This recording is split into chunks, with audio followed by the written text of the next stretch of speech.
Ternyata bukan hanya pemimpin besar seperti Hitler, Mao Zedong, atau Idi Amin saja yang bisa kejam. Pemimpin wanita atau wanita biasa bisa jadi tak kalah kejam. Berikut adalah 10 wanita paling kejam sepanjang sejarah yang pernah dicatat oleh dunia.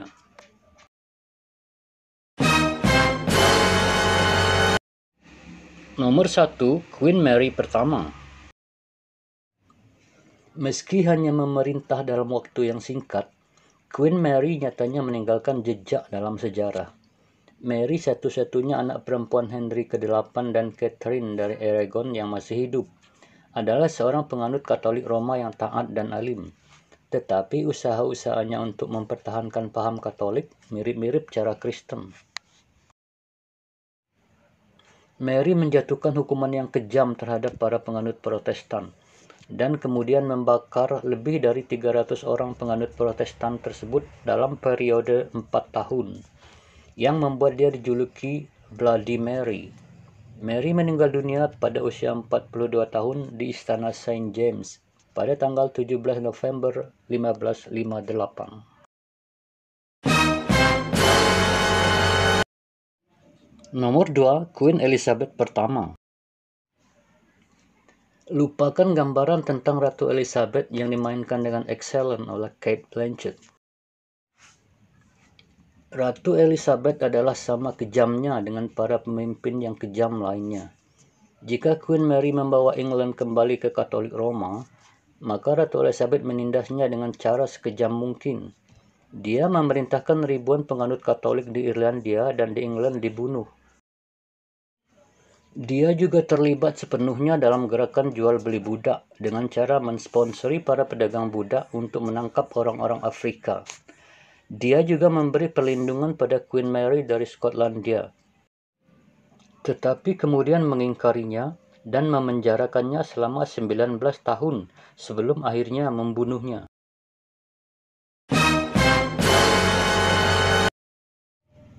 Nomor 3, Delphine LaLaurie. LaLaurie adalah seorang sosialita dari New Orleans. Dia cukup terkenal di kalangan atas sampai tanggal 10 April 1834, ketika dapur rumah gedongnya terbakar ketika dia sedang mengadakan pesta di rumah itu. Para pemadam kebakaran memasuki dapur rumah tersebut melalui courtyard dan menemukan 2 orang budak diikatkan ke kompor dengan rantai. Tampaknya para budak tersebut sengaja menyulut api untuk menarik perhatian para tamu. Mereka mengundang para pemadam kebakaran ke loteng di mana horor yang sebenarnya terjadi. Lebih dari selusin budak dimutilasi dan tubuhnya dirusak hingga tidak bisa dikenali. Ditemukan terikat dengan diborgol ke lantai atau ke dinding. Kebanyakan dari para budak tersebut dijadikan bahan percobaan medis yang kejam. Beberapa dari budak yang mereka temukan, termasuk seorang wanita yang kedua tungkainya dicopot dan dagingnya disayat-sayat sehingga terlihat seperti ulat bulu. Seorang wanita lainnya tungkainya dipotong-potong dan ditata kembali menyerupai seekor kepiting. Dan seorang pria yang tampaknya telah mengalami operasi ganti kelamin secara paksa. Sebagian dari para budak tersebut ada yang mulutnya dijahit tertutup, sedangkan lainnya tungkainya dijahitkan ke bagian tubuh lainnya. Di antara para budak tersebut ada yang masih hidup ketika ditemukan. Sebelum LaLaurie diseret ke pengadilan, dia melarikan diri dan tidak pernah ditemukan.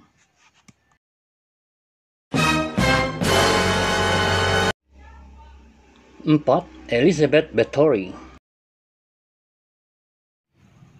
Meski dia dilahirkan sebagai Countess atau putri berkebangsaan Hungaria, Elizabeth Bathory juga dilabeli sebagai wanita pembunuh serial yang paling banyak sepanjang sejarah sehubungan dengan tuduhan atas siksaan dan pembunuhan yang dilakukannya terhadap lusinan gadis.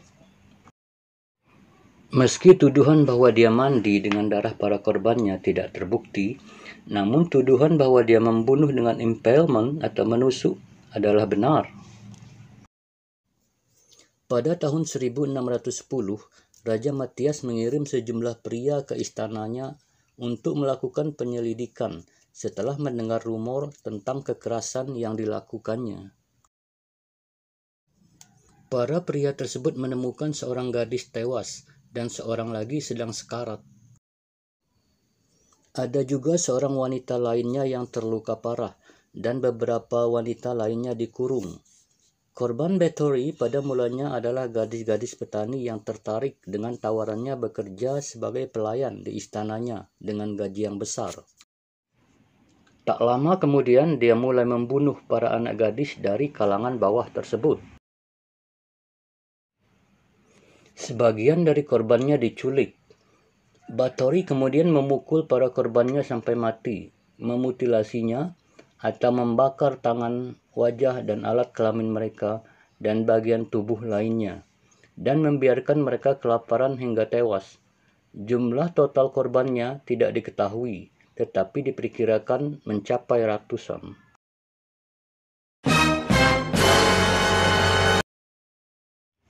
5. Mary Ann Cotton.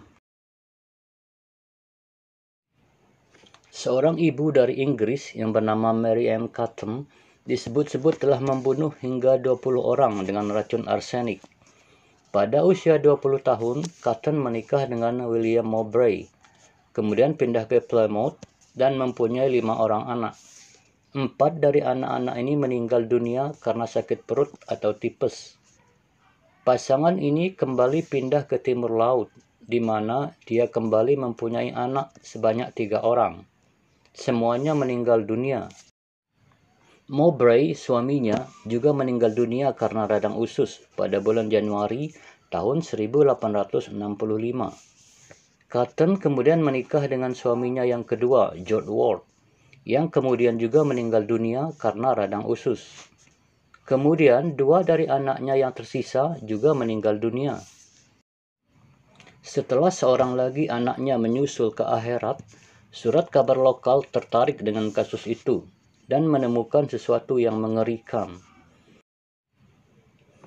Ketika dia hidup berpindah-pindah di sekitar Inggris Utara, Cotton kehilangan 3 orang suami, ibunya, seorang kekasih, seorang teman, dan selusin anak, yang semuanya meninggal dunia karena penyakit perut atau gangguan usus. Cotton membunuh mereka semua. Pada tanggal 24 Maret 1873, Cotton digantung di penjara Durham County.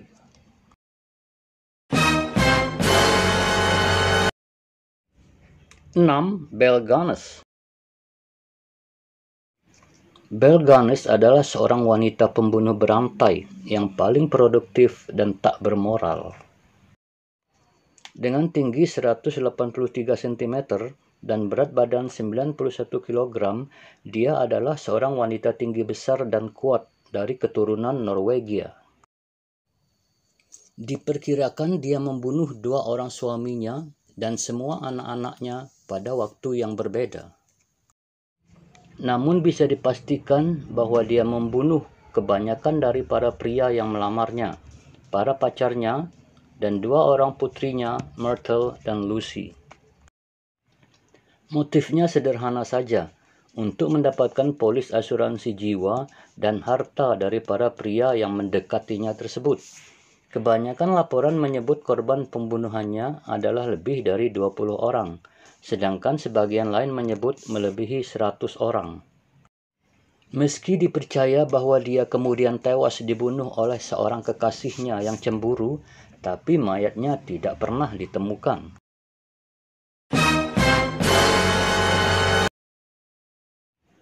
Tujuh, Emma Grace. Salah satu wanita paling terkenal pada zaman Nazi, Irma Grace, dijuluki sebagai anjing betina dari Belsen, sebuah julukan yang tepat. Pada tanggal 17 April 1945, setelah dia tertangkap oleh tentara Inggris, tuduhan yang dikenakan padanya mulai dari perlakuan kasar biasa sampai pembunuhan keji terhadap para penghuni penjara wanita di beberapa kamp. Penghuni penjara yang selamat mengatakan wanita itu melepas anjing untuk menggigit para tawanan, memukul mereka dengan cambuk secara sadis, dan menembak mereka secara acak. Mereka juga memberi keterangan rinci mengenai siksaan dan pelecehan seksual berlebihan yang dia lakukan, dan memberikan kesaksian tentang aksinya memilih para tahanan yang akan dikirim ke kamar gas. Grease dilaporkan biasa memakai sepatu bot tinggi dan membawa cambuk dan pistol. Menurut para saksi mata, dia menggunakan metode fisik dan emosi dalam menyiksa para tahanan KAM dan menikmati menembak para tahanan tersebut dengan darah dingin. Pada tanggal 13 Desember 1945, Grease tewas di tiang gantungan. Usianya baru 22 tahun ketika itu.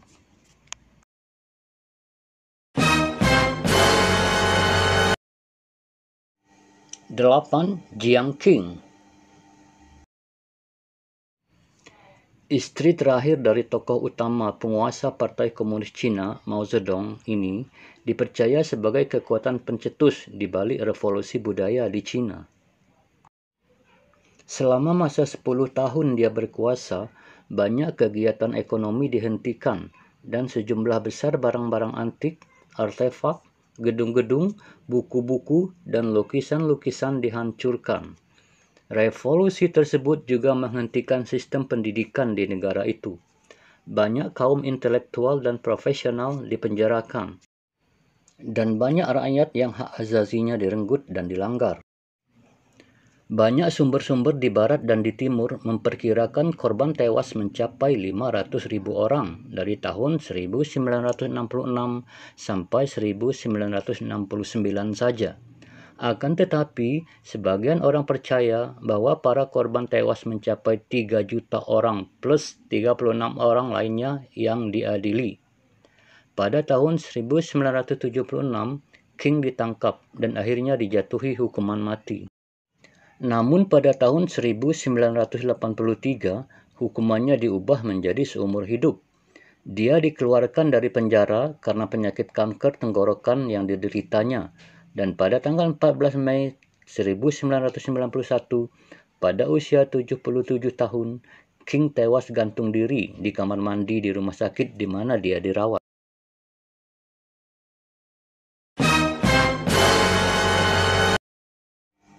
Ilse Koch. Ilse, istri dari Karl Koch, komandan kamp konsentrasi Buchenwald, dari tahun 1937 sampai 1941, dan Macedane dari tahun 1941 sampai tahun 1943 ini menjadi mabuk kekuasaan yang ditulari oleh suaminya. Terkenal karena siksaannya terhadap para tahanan dan souvenirnya yang terbuat dari kepala manusia yang dikerdilkan dan kulit yang bertato yang diambil dari para tahanan yang dia bunuh, yang kemudian dijadikannya sebagai lampu hias. Reputasinya sebagai orang yang suka berpesta pora mendapatkan penyalurannya pada waktu itu. Setelah membangun sebuah gedung olahraga pada tahun 1940 dengan uang 250.000 mark yang dia curi dari para tahanan, Ilsa dipromosikan menjadi Oberoffizierin atau opsir kepala dari beberapa orang wanita penjaga yang ada di Buchenwald. Pada tanggal 1 September 1967, Koch bunuh diri dengan cara menggantung dirinya sendiri di penjara wanita Aiskach.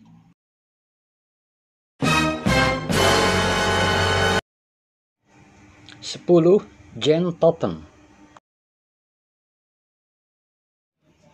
Dijuluki sebagai seorang perawat maut, Jane Totten adalah seorang wanita berbadan tegap yang jiwanya terganggu, yang mencari mangsa pada orang sakit dan tak berdaya. Putri dari seorang yang juga terganggu jiwanya ini dibesarkan di panti asuhan Boston yang reot dan hampir rubuh karena orang tuanya tak mampu lagi merawatnya. Ketika dewasa, Jane masuk sekolah perawat, di mana para profesornya memperhatikan kesenangannya melihat foto-foto otopsi. Namun dia tetap lulus dan menjadi perawat. Para pasien menilainya sebagai orang yang menyenangkan dan menjulukinya Jolly Jane. Tetapi pada akhirnya Jane menemukan kesenangan seksual yang intens dengan cara memberi para pasien obat-obatan yang memabukkan yang menyebabkan mereka sekarat. Dia suka membuat pasien sekarat dan hampir tewas, kemudian memulihkannya kembali, dan kemudian meracun mereka lagi. Seringkali dia tidur bersama para pasien di ranjang mereka di rumah sakit, kebanyakan untuk melakukan pelecehan seksual ketika para pasien tersebut sedang meregang nyawa, namun masih sadar. Diklasifikasikan sebagai pembunuh dengan motif seksual, Toppen memulai percobaan kejam dan pembunuhannya pada tahun 1885 dan masih terus berlanjut sampai akhirnya dia ditangkap dan didakwa melakukan 11 kali pembunuhan. Ketika berada di dalam tahanan, dia mengaku telah menyebabkan kematian sebanyak 31 orang. Toppen menikmati kejahatannya. Dia ingin dicatat dalam sejarah sebagai orang yang membunuh lebih banyak orang yang tak berdaya daripada pria atau wanita manapun yang pernah hidup. Jolly Jane dinyatakan tidak bersalah karena alasan kejiwaan dan dikirim ke rumah sakit jiwa Taunton setelah vonis pengadilan.